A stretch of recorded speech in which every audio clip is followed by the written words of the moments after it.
Hi friends, இப்போ வந்து பாவக்காய் பொரிக்கிறதுக்கு ஒரு மசாலா தடவி வச்சுருக்கேன். அதுக்கு என்னென்ன போட்டிருக்கேன்னா, இஞ்சி பூண்டு paste, cornflour, chilli powder, salt இதெல்லாம் போட்டு நல்லா மிக்ஸ் பண்ணி வச்சுருக்கேன். இப்போ நமக்கு பாவக்காய் வந்து கடலை எண்ணெயில் பொரிஞ்சிட்ருக்கு. இப்போ நம்மளோட பாவக்காய் நல்லா பொரிஞ்சிருச்சு. இப்போ எடுத்துக்கலாம்.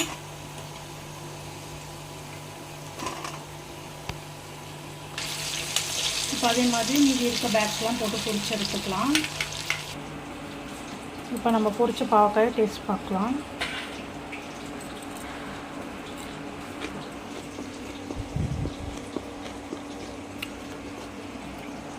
செம்ம டேஸ்ட்டாக இருக்கும் ஃப்ரெண்ட்ஸ். வீட்டில் செஞ்சு பாருங்கள். பிடிச்சிருந்தால் லைக் பண்ணுங்கள், ஷேர் பண்ணுங்கள், சப்ஸ்கிரைப் பண்ணுங்கள். Thank you friends.